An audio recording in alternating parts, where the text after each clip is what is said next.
nderuar deputet, në fakt rezoluta që kolegu paraardhës e përmendje përmblodhi shumë mirë në lidhje me pikat më thelbësore që përmban ajo, reflekton në një farë mënyre diskutimet që janë bërë dhe në Komisionin e Ligjeve, por dhe në komisionin tjetër, për shqetësimet të cilat duhet adresoj KQZ-ja, konstaton arritjet e këtij institucioni gjithnjë e më shumë profesional në administrimin e zgjedhjeve dhe praktikisht hap rrugën edhe për forcimin e kapaciteteve në të ardhmen të Komisionit Qendror të Zgjedhjeve, i cili është një institucion kyç i gjithpranuar, i ndërtuar me konsensus, dhe këtë mos ta harrojmë, për të administruar zgjedhjet. Dhe provat janë dhënë.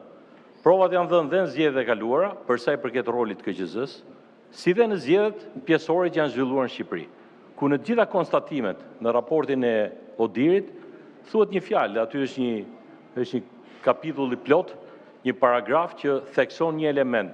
Zgjedhjet në Shqipëri administrohen në mënyrë profesionale.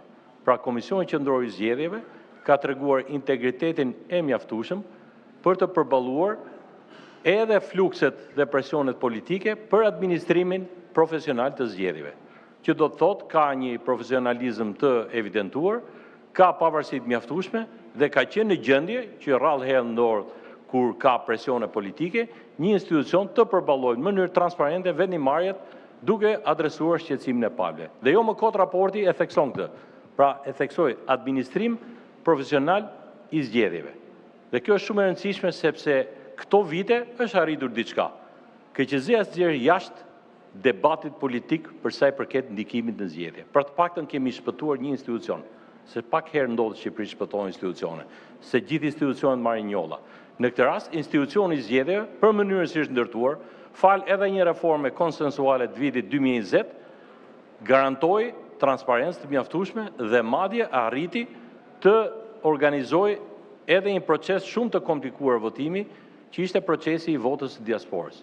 Dhe për këtë ka marrë vlerësim, pavarësisht problemeve logjistike dhe teknike, sepse afërmendsh për herë të parë zbatimi i një politike të re dhe zbatimi i legjislacionit të ri për sa i përket votës së diasporës, patjetër do të sillte sfida logjistike dhe probleme. Dhe në rezolut i rekomandohet Komisionit Qendror të Zgjedhjeve ta përmirësojë këtë eksperiencë të mirë të ngritur mbi zgjedhjet e kaluara apo mbi kapacitetet tashmë të ngritura të KQZ-s. Gjithashtu i mëshohet fort në rezolut teknologjisë. KQZ-ja, të them të drejtën, dhe këtu fal konsensusit politik që arritëm 2020, ka qenë avangard e zbatimit të teknologjive të reja në zgjedhje. Pse? Për të adresuar ato frikrat, ato çështjet që lidheshin